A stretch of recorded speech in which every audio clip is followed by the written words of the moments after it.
Hello friends, welcome back to my channel. हम discuss कर रहे हैं डायरेक्ट इनडायरेक्ट स्पीच और आज हम डिस्कस करेंगे असर्टिव सेंटेंस का rule number 3। Rule number 1 and 2 पहले ही डिस्कस किया जा चुका है। अगर आपने वो क्लास ना अटेंड की हो यानी आपने वो वीडियोस ना देखे हो तो उसकी जो लिंक है डिस्क्रिप्शन बॉक्स में मौजूद है, आप चेकआउट कर सकते हैं। आज का हमारा टॉपिक होगा एक्सेप्शन।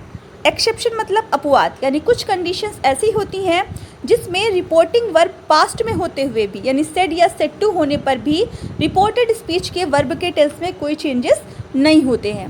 वो हमारी कंडीशंस क्या हैं, उनको देखने से पहले जो पिछले 2 क्लासेस थे उनका क्विक रिवीजन कर लेते हैं। तो टाइम ना वेस्ट करते हुए शुरू करते हैं आज की क्लास।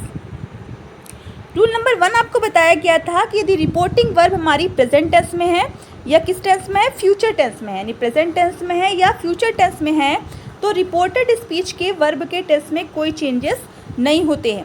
रिपोर्टिंग वर्ब कौन सी पार्ट है? इन्वर्टर कॉमास के बाहर का पार्ट। रिपोर्टेड स्पीच कौन से पार्ट है? इन्वर्टर कॉमास के अंदर का पार्ट। तो अगर इन्वर्टर कॉमास के बाहर का पार्ट हमारा प्रेजेंट टेंस में या फ्यूचर टेंस में है तो रिपोर्टेड स्पीच के वर्ब के टेंस में कोई चेंजेस नहीं होंगे। इसका एक एग्जाम्पल भी देख लेते हैं। सेंटेंस नंबर 1 लिखा है, he says to me Priyanka is buying a pen. तो आप देखिए इसकी रिपोर्टिंग वर्ब क्या लिखी हुई है, ही सेज टू मी। आप देख सकते हैं सेज टू हमारी प्रेजेंट की वर्ब है। इसका मतलब है जो रिपोर्टेड स्पीच है यानी ये पार्ट, इसकी जो वर्ब है उसमें कोई चेंजेस नहीं होंगे।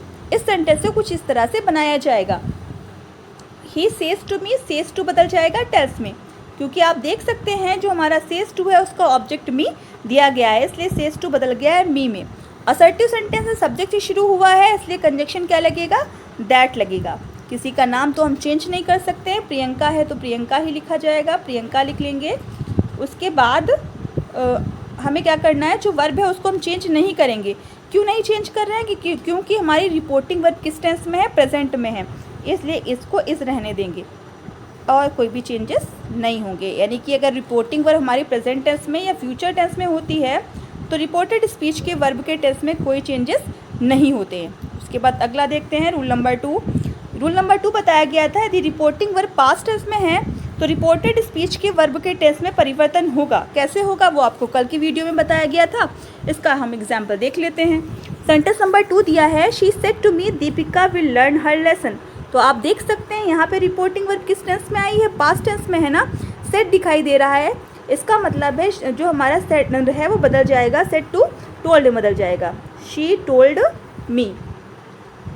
इन्वर्टर कॉमा हटाएंगे तो क्या लगाएंगे? दैट लगाएंगे। अभी ये नाउन दीपिका है इसलिए ये तो चेंज होगा नहीं, दीपिका है तो दीपिका लिख लेंगे, लिख लिया दीपिका। उसके बाद ये देखिए वर्ब दिखाई दे रही है, वर्ब हमारी क्या लिखी है? विल लिखी है। विल किस में चेंज होता है? वुड में चेंज होता है, इसलिए विल को हम चेंज कर देंगे वुड में। पहली वर्ब चेंज होगी इसलिए दूसरी वर्ब चेंज नहीं होगी। लर्न लिखा है तो लर्न लिख लेंगे। अब जो लिखा है उसको हम ऐसे ही रिपीट करेंगे, यानी इसको ऐसे ही नोट करेंगे। उसके बाद आज का जो एक्सेप्शन है उसको देखते हैं। देखिए कुछ ऐसी कंडीशन होती है जिसमें रिपोर्टिंग वर्ब पास्ट में होते हुए भी रिपोर्टेड स्पीच के वर्ब के टेंस में कोई चेंजेस नहीं होते। अभी रूल नंबर 2 में आपको बताया गया था कि यदि रिपोर्टिंग वर्ब पास्ट टेंस में है यानी सेड है या सेड टू है तो रिपोर्टेड स्पीच के वर्ब के टेंस में चेंजेस होंगे, है ना। लेकिन इस आपको अपवाद में बताया जाएगा कि रिपोर्टिंग वर्ब पास्ट में है लेकिन फिर भी चेंजेस नहीं होंगे।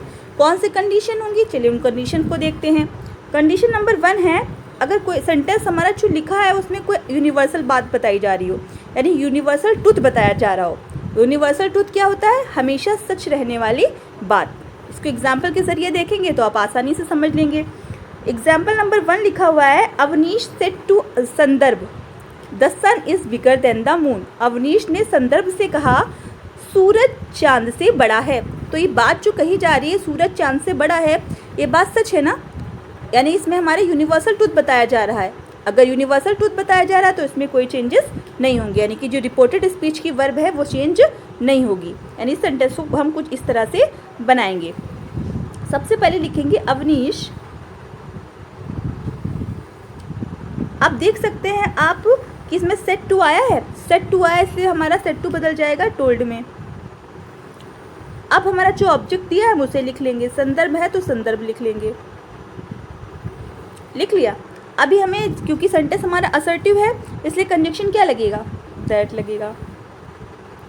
अब ये सेंटेंस जो कहा जा रहा है वो बात सच है ना, यूनिवर्सल ट्रूथ है, इसलिए इसमें कोई चेंजेस नहीं होंगे। जो सेंटेंस जैसा है हम उसको वैसा ही लिख लेंगे, यानी लिख लेंगे द सन इज बिगर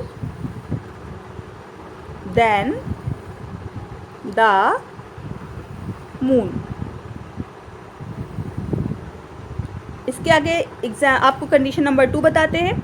दूसरी कंडीशन है हैबिचुअल एक्शन, यानी आपके सामने जो स्टेटमेंट है, जो सेंटेंस लिखा गया है, उसमें कोई आपको आदत बताई जा रही हो। अगर आदत बताने वाली बात है तो भी चेंजेस नहीं होते हैं। एग्जाम्पल देखते हैं इसका। सेंटेंस लिखा है he said dogs bark at strangers. उसने कहा कुत्ते अजनबियों पर भौंका करते हैं। भौंकना कुत्तों की आदत है, इसलिए इस सेंटेंस में भी कोई चेंजेस नहीं होंगे। यानी इसको हम कुछ इस तरह से बनाएंगे, ही सेड, इन्वर्टर को हम हटाएंगे तो कंजक्शन लगाएंगे दैट। डॉग्स है तो लिखेंगे डॉग्स, क्योंकि बात जो कही जा रही है वो कैसी बात है, हैबिचुअल एक्शन है, यानी कि उसकी आदत बताई जा रही है, इसलिए इसमें कोई चेंजेस नहीं होगा। जो है उसको ऐसे ही हम लिख लेंगे, बार्क एट स्ट्रेंजर्स, स्ट्रेंजर्स। इसके बाद अगला देखते हैं। अगली कंडीशन है हिस्टोरिकल फैक्ट, यानी सेंटेंस आपका कोई लिखा है जिसमें कोई ऐतिहासिक घटना बताई जा रही है तो भी कोई चेंजेस नहीं होते हैं। जैसे सेंटेंस आपके सामने लिखा हुआ है, he said India became free in 1947। उसने कहा भारत 1947 में आज़ाद हुआ। तो आपको पता है ये घटना जो है एक ऐतिहासिक घटना है, एक हिस्टोरिकल फैक्ट है, इसलिए इसकी जो वर्ब है बिकेम, उसमें कोई भी चेंजेस नहीं होंगे। यानी सेंटेंस को कुछ इस तरह से बनाएंगे, ही सेड, इन्वर्टर को हम हटाएंगे तो कंजक्शन लगाएंगे दैट। अभी कोई चेंजेस नहीं होगा, क्योंकि जो बात कही जा रही है वो कैसी बात है, वो बात हमारी हिस्टोरिकल फैक्ट है, यानी जो बात हमारी है वो हिस्टोरिकल फैक्ट है। आप सेंटेंस को पढ़कर ही अंदाज़ा लगा सकते हैं, इसलिए इसके वर्ब में कोई भी चेंजेस नहीं होंगे। इसके आगे कंडीशन देखते हैं, फोर्थ प्रोवर्ब। अगर सेंटेंस आपको जो लिखा हुआ है वो कोई कहावत या मुहावरा है तो उस कंडीशन में भी कोई चेंजेस नहीं होते हैं। देख लीजिए, एग्जाम्पल आपके सामने है, she said to me honesty is the best policy. तो आप जानते हैं ये कहा जो हमारा honesty is the best policy है, ये एक हमारी कहावत है, प्रोवर्ब है, इसलिए सेंटेंस में कोई भी चेंजेस नहीं होंगे। यानी हम लिखेंगे शी टोल्ड मी। टोल्ड इसलिए हो गया क्योंकि सेड टू दिया था, सेड टू का ऑब्जेक्ट हमारा मी दिया, इसलिए सेड टू बदल गया टोल्ड में। She told me. अब हम क्या करेंगे, इन्वर्टर को हम हटाएंगे तो क्या लगाएंगे, दैट लगाएंगे। अब जो हमारा सब्जेक्ट है उसको ऐसे ही नोट कर देंगे, क्योंकि इसमें कोई चेंजेस हमारे नहीं होंगे, क्योंकि जो बात कही जा रही है वो एक प्रोवर्ब है, इसलिए हम इसको ऐसे ही नोट कर लेंगे, honesty is the best policy. इसके आगे अगली कंडीशन देखते हैं, कंडीशन नंबर 5। पास्ट टाइम में दो काम एक ही समय पर होने पर, यानी पास्ट बीते हुए समय में अगर दो काम एक ही समय पर हो रहे हों तो उस कंडीशन में भी कोई चेंजेस नहीं होते हैं। कैसे, चलिए देखते हैं। लिखा है, Meera said when the match began it started raining. Meera ने कहा जब मैच शुरू हुआ तो बारिश होने लगी।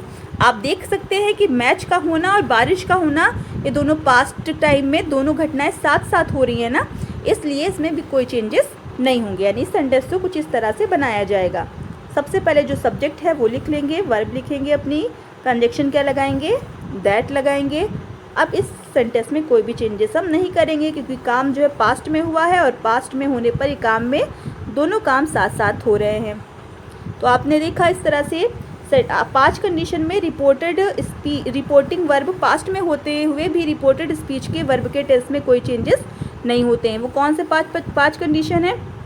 Number 1 universal truth, number 2 historical fact, number 3 habitual action, number 4 proverb, number 5 बीते हुए समय में दो काम साथ साथ होने पर। तो ये थी हमारी आज की क्लास। उम्मीद करते हैं आपको पसंद आई होगी, आपके लिए हेल्पफुल रहेगी। तो अगर आपको आज की वीडियो हेल्पफुल रही हो तो प्लीज़ मेरे चैनल को सब्सक्राइब कीजिए, लाइक कीजिए, शेयर कीजिए और कमेंट करना ना भूलिए। Thank you so